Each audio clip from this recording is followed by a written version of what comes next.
Estamos no ano de 5.785 desde a criação do homem no Jardim do Éden, no Jardim do Éden, onde Ada e Rava foram criados. Nós temos aqui no nosso canal estudos semanais, leitura das porções diárias de Torá, que são feitos exclusivamente para você, com muito amor e muito carinho. Muito obrigada já desde antemão pela tua presença aqui. E se você está aqui pela primeira vez, te dou um convite, na verdade, né? Eu te faço um convite. Fica comigo até o finalzinho desse vídeo. E daí, se você gostou, curta, compartilha, comenta, se inscreva no canal, se tu não é inscrito, e se mover o teu coração, né? Que o Eterno te abençoe. Muito bem-vindo e muito obrigada pela tua presença aqui. E a todos vocês inscritos, meu beijo, meu carinho, meu abraço aqui a todos vocês. Gratidão pela tua presença aqui. E como eu prometi já desde o início lá, né, do nosso primeiro dia da semana, que eu iria trazer para nós aqui todos sobre Tisha B'Av, né? Tisha B'Av, Tu B'Av, né? Nós estamos aqui, Tisha B'Av e as 3 semanas aqui. 3 semanas de destruição e de renovação. Então, desde o dia 17 de Tammuz do mês passado até agora o dia 9 de Av, que vai ser Shabat, né? Vai cair de Shabat sábado para domingo, 9 de Av. Nós estamos aí num período de muita reflexão, um período de luto pela destruição, e aqui eu quero relatar nesse vídeo sobre isso. Então fica comigo aqui, fica comigo, assista até o final, né, para tratar conhecimentos aqui, para a gente poder entender mais os acontecimentos bíblicos, o que houve com o nosso povo dentro do período histórico. Então eu quis trazer para vocês, porque nós estamos vivendo este período, um período de muita reflexão aqui, que o Eterno possa trazer luz para nós aqui, entendimento a todos nós, que a gente possa entender de fato e verdade o que aconteceu com o nosso povo, o que fizeram e o porquê de tudo isso. Então eu, Nara Chaves, aqui no Torá e Prosa, e esse vídeo aqui eu quero deixar com vocês sobre o que é Tisha B'Av. Tisha B'Av quer dizer dia 9 de Av. 9 de Av vai ser o próximo pôr do sol ali de Shabat para a entrada do primeiro dia da semana, conhecido de muitos pelo domingo. Então é um dia de jejum, dia de luto, de jejum, aonde nós lembramos a destruição dos 2 templos de Jerusalém. É um dia de jejum, de muita reflexão aqui sobre as tragédias da história e a necessidade da redenção.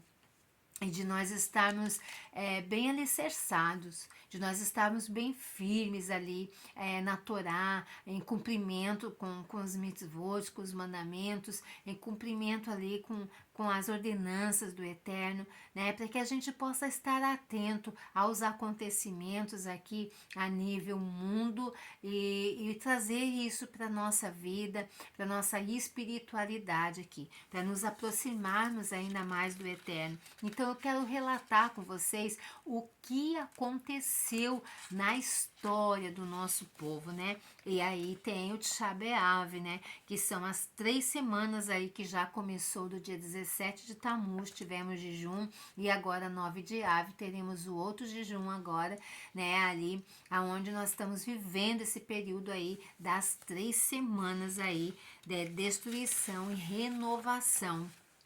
Quero deixar com vocês, então, essa história.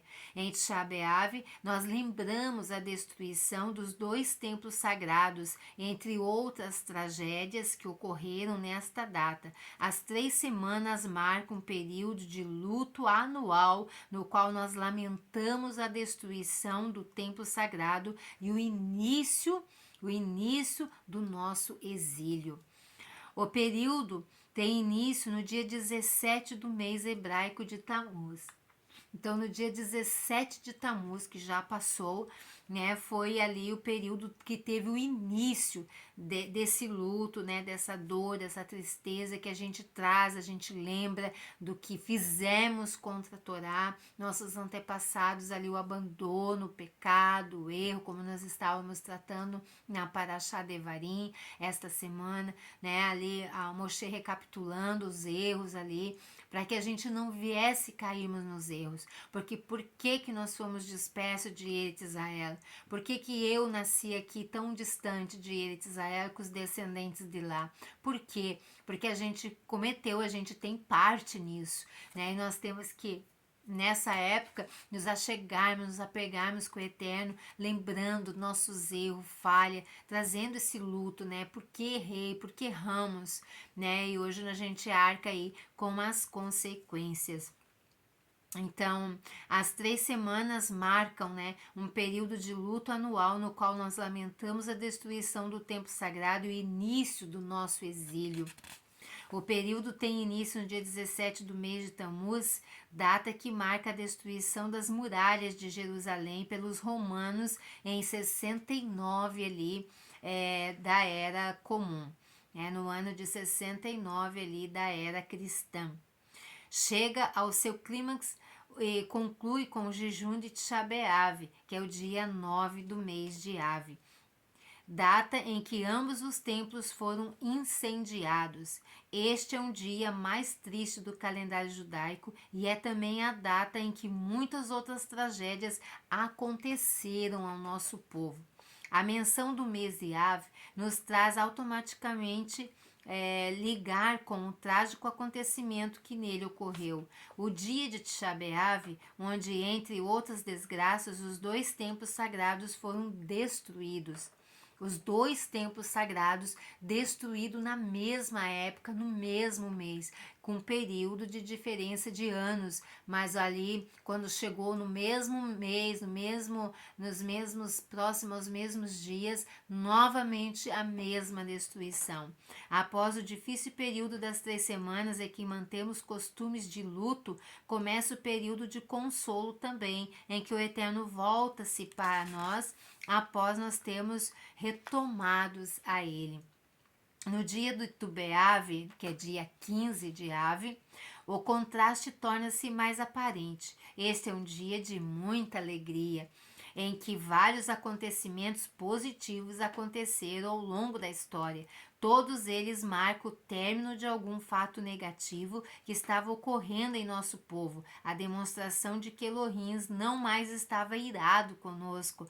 Já pagamos pelos nossos atos. Nosso Pai nos espera agora de braços abertos. Esta é hora de voltar. Então, este é o dia que o Talmud considera a maior festa do ano, bem perto aqui de Yom Kippur, o dia da expiação. Como foi que aconteceu a destruição do primeiro templo sagrado? A destruição do primeiro templo, Beit HaMikdash, ocorreu em Tisha B'Av, no dia 9 de Av, que é o dia marcado aí do nosso jejum do ano de 3.338 até 423 aí antes de Cristo. O versículo declara Melahim 2, do capítulo 25, verso 8, segundo Reis, capítulo 25, verso 8, no 7º dia do 5º mês, do 19º ano do reinado de Nabucodonosor, rei de Babilônia, Nabuzaradan, o assassino servo do rei de Babilônia, chegou a Jerusalém e queimou a casa do Eterno. Em Yirmiyahu, entretanto, encontramos no capítulo 52, no versículo 12, e no 5º mês do 10º dia do 10º ano do reinado de Nabucodonosor, rei da Babilônia, Nebuzaradan, o assassino, chegou e postou-se perante o rei da Babilônia em Jerusalém. Os sábios ensinaram, não se pode dizer que ele veio no 7º, mas o outro versículo declara no 10º, e não se pode dizer no 10º, pois o outro versículo declara no 7º. Como se pode, então, reconciliar isso? No 10º, os não-judeus entraram no santuário, saquearam no 7º, 8º e 9º. No cair da noite, atearam fogo e as chamas duraram o dia inteiro. O 10º, como o versículo Yirmiyahu 6, 4, declara: que infortúnio nosso, pois o dia está terminando e as sombras da noite se aproximam. E isto é consistente com que a opinião de Rabi Yohanan, que disse: se eu tivesse vivido naquela geração, teria estabelecido o dia de luto no 10º, pois a maior parte do santuário foi queimado então no 10º dia. O mérito transpira num dia de mérito, enquanto que a destruição do templo sagrado transpira num dia de tragédia. Quando o primeiro templo sagrado foi destruído, o dia era Tisha B'Av, um sábado à noite, no 7º ano do ciclo da Shemitah. A destruição do segundo templo. 490 anos após a destruição do primeiro templo sagrado, foi destruído o segundo templo sagrado. Novamente em que dia? Novamente em que mês? Tisha B'Av, em 9 de Av. Novamente, na época da destruição, entretanto, a grande cidade de Betar ainda existia e permaneceu livre. 52 anos depois, novamente em Tisha B'Av, Betar caiu ao inimigo, que assassinou a população da cidade, derramando tanto sangue que seus cavalos foram cobertos até as narinas de sangue. Houve uma enchente de sangue. Será que essas datas seriam coincidência? O que será que tem por trás, né? Por 180 anos antes da destruição, o malvado Império Romano espalhou o seu domínio sobre o país. 80 anos antes da destruição, os sábios decretaram que países estrangeiros estavam em um estado de impureza ritual por causa das conquistas romanas e sua introdução da idolatria.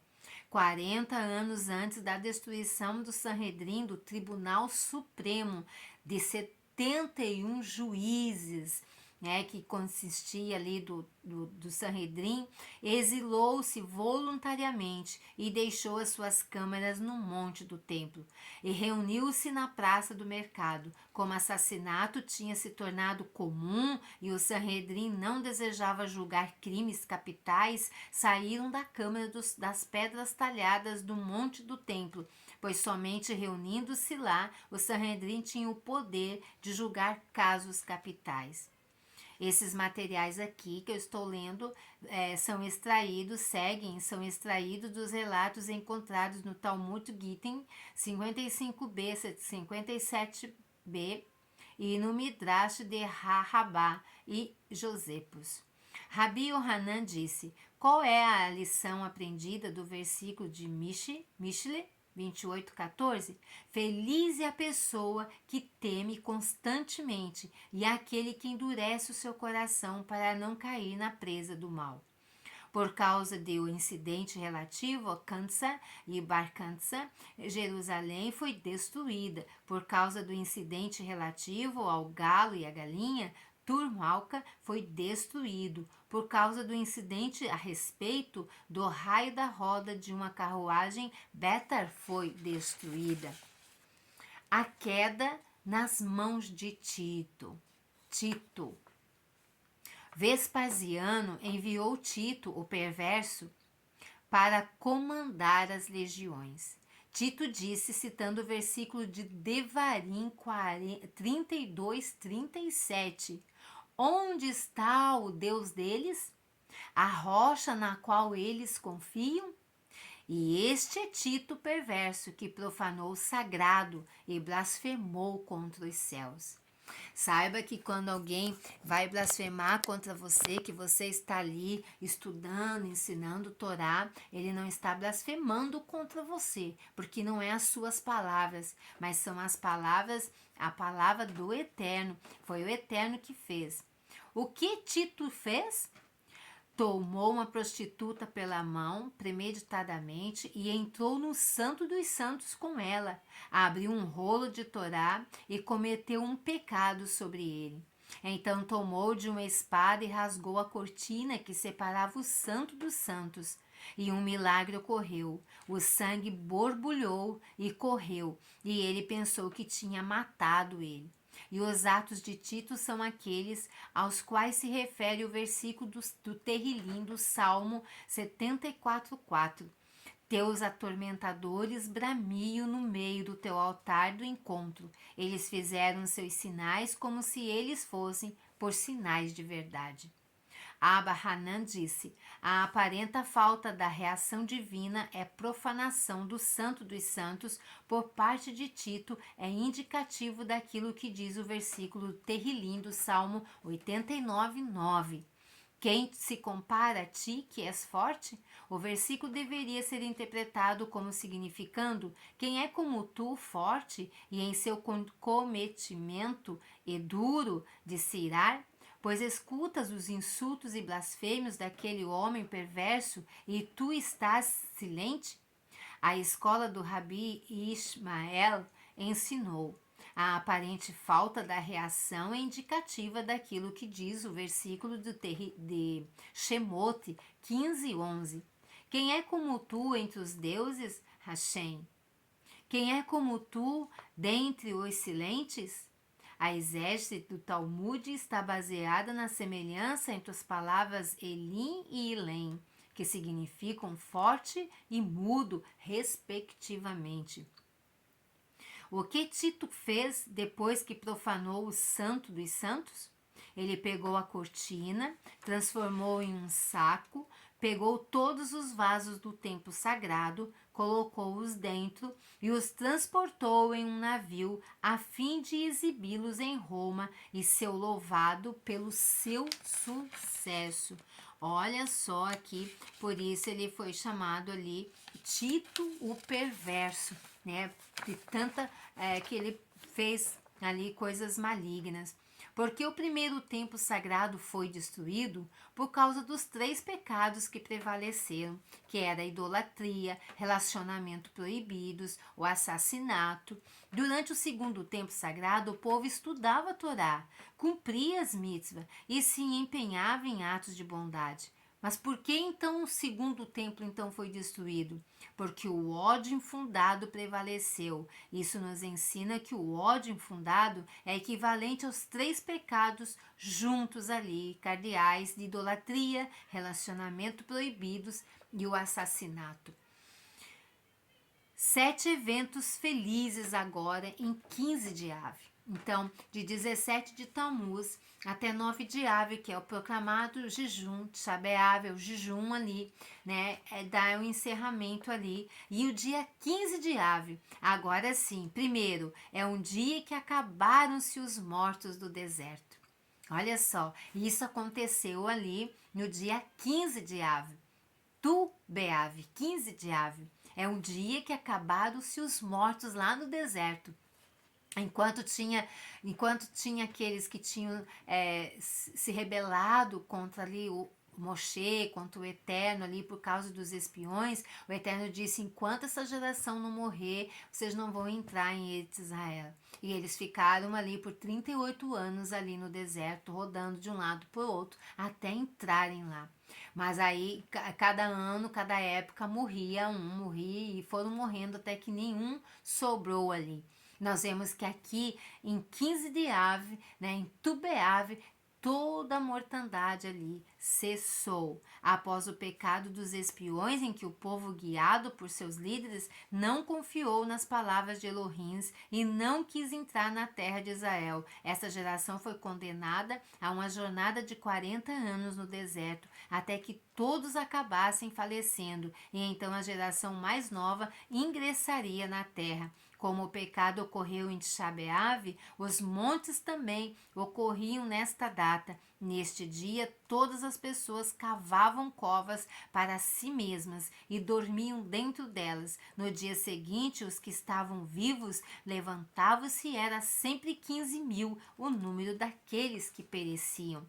No último Tisha B'Av, antes da entrada da terra de Israel, Todos os que haviam deitado dentro das covas levantavam-se no dia seguinte. A princípio pensavam que tivesse havido algum engano na contagem dos dias e por este motivo continuavam a dormir nas covas nos dias em que seguiram e continuaram vivos, até que no dia 15 de Ave, no Tubeave aqui, viram a lua cheia e tiveram certeza que o dia de Tisha B'Av havia passado sem que ninguém falecesse. No segundo, casamentos entre os filhos entre as tribos e entre os povos e a tribo de Beniamim foram permitidos também aqui no dia 15 de Av, né, em Tubeav. Desde a entrada da terra de Israel até o acontecimento do Peligesh, Magvá, em que a tribo de Beniamim foi penalizada por seu comportamento incorreto. Havia 2 tipos de casamentos que foram proibidos. Há casamentos entre as tribos. Essa proibição foi transmitida por Moshe. Uma filha que tivesse herdado um terreno de seu pai não poderia casar-se com um homem que pertencesse a outra tribo, pois desta forma o terreno passaria a pertencer também a seu marido, prejudicando a tribo da qual ela provinha, que perderia o direito sobre as terras. Os primeiros 400 anos da terra de Israel foram dedicados à conquista e destruição das terras entre as tribos. B. Casamentos entre qualquer tribo e a tribo de Beniamim após o acontecimento de Peligesh, Bagiva. O povo fez a seguinte promessa: nenhum de nós dará sua filha a Beniamim por esposa. No terceiro aqui, o dia em que foi permitido a subida a Jerusalém, também no dia 15 de Av, Tubeav. O perverso rei de Israel, Jehoravam ben Nevat, havia retirado o trono real de Jerusalém, que o Eterno havia indicado para o centro do povo. Este postou 2 bezerros de ouro, um em Dan e um em Betel, para que o povo os idolatrasse. Contudo, muitas pessoas do povo continuaram subindo para Jerusalém, que sempre foi o centro espiritual do povo, para impedi-los de ir a Jerusalém. E Jehoravam espalhou várias barreiras e guardas nos caminhos que os levavam até lá. Em estes obstáculos estiveram até os últimos dias do reinado de Israel, quando o rei Yehoshua ben Elá os anulou. Oxéia ben Elá os anulou e declarou: todo aquele que deseja subir a Jerusalém, que suba. Isto ocorreu no dia de Tubeav, 15 de Av, e foi motivo para grande alegria. Quarto, o dia em que terminavam de trazer lenha ao templo. Após a reconstrução do segundo templo sagrado nos dias de Ezra, a Ezra e Nehemia, era grande a dificuldade de encontrar árvores para a utilização da madeira na queima dos sacrifícios do altar, pois a terra encontrava-se devastada. Por isso, quando alguém doava lenha ao templo, o seu ato era meritório e muito festejado. Afinal, se não houvesse lenha, não haveria possibilidade de oferecer sacrifícios e o ofício do templo teria que ser cancelado. Tão significativa era a importância deste ato que os inimigos desejosos de arruinar os serviços do templo sagrado impediam as pessoas de chegar com lenha a Jerusalém. O último dia do ano em que cortava-se lenha para o templo era o dia de 15 de Av, Tubeav. Após esta data, o calor do sol já não era tão intenso e as madeiras que não estavam tão secas corriam o risco de serem infestadas por insetos, invalidando a sua utilização do altar. Portanto, o último dia do verão em que o mitzvah das lenhas eram terminadas era festejado com grande alegria. E o quinto, os mortos de Betar foram enterrados. Adriano, o perverso imperador romano, havia feito um genocídio na cidade de Betar e, para ter maior prazer com a derrota dos valentes sábios judeus, deixou seus corpos abandonados ali, jogados em um vinhedo. Após um certo tempo, ascendeu um novo rei que permitiu que estes corpos fossem finalmente enterrados. Todo o povo uniu-se para cuidar do enterro de seu irmão. Isto ocorreu no dia, que dia? Tu Beave, o dia 15 de Av. Nesta data, os sábios acrescentaram a bênção de Hatov Mehametiv, o bom que faz o bem, do Birkat Hamazon, e explicaram o bom, pois os corpos não apodreceram enquanto não havia sido enterrados, e que faz o bem, pois fez com que acabassem sendo enterrados. Assim como nós abençoamos Elohim pelos milagres que faz, devemos abençoá-lo por acontecimentos que não nos parecem tão positivos e acreditar que tudo que vem dele é para o bem. Olha só que lição maravilhosa, que tudo que vem do Eterno é para o bem, nem que nós não estejamos entendendo os acontecimentos, nem que com lágrimas, né? Muitas vezes nós estamos assim, mas nós temos que ter esse entendimento que tudo que vem do Eterno é para o bem. Sexto, as moças dançavam em Jerusalém.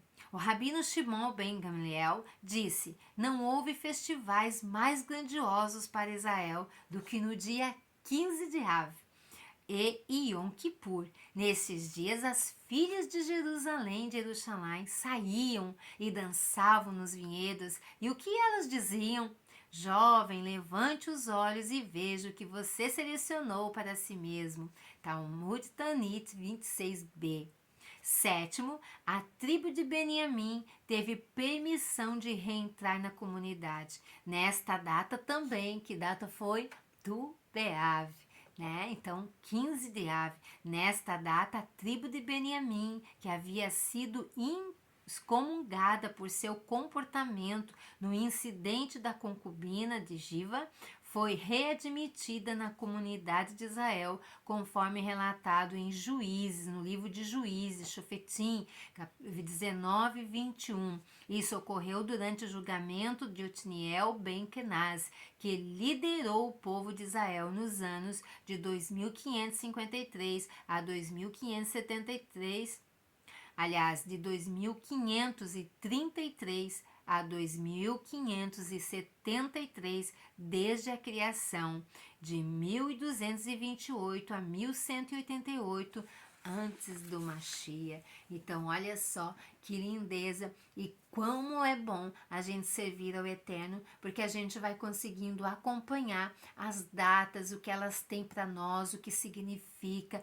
o que devemos fazer e por que nós devemos fazer. Então, que você possa se preparar aí para Tisha B'Av, o jejum do dia 9 de Av. Começa ao pôr do sol e vai até o pôr do sol, sem comer, sem beber, e, enfim, sem passar creme, sem se embelezar, sem nada disso, e de muita reflexão ali do templo. O templo, os 2 templos foram destruídos, e tudo que eu relatei aqui para vocês, e tem muito mais também, né, que não cabe nós ficarmos aqui, não damos conta de tanta informação, que você possa ter tirado aí agora conhecimento para a tua vida, né, porque conhecimento também é libertador, também nos liberta de muitas coisas e traz luz aqui para o nosso entendimento pessoal, circular, mas também entendimento bíblico. Que o Eterno te abençoe. Obrigada pela tua companhia. Se tu não é inscrito, se inscreva no canal se você gostou. Ative o sininho, não esqueça de deixar teu comentário, curtir, compartilhar. Que o Eterno te abençoe. Muitas brahutes para você. Amanhã estamos aqui, damos continuidade aqui, né? Falando de novo assunto também. Que o Eterno te abençoe. Ele Ritraote. Até a próxima.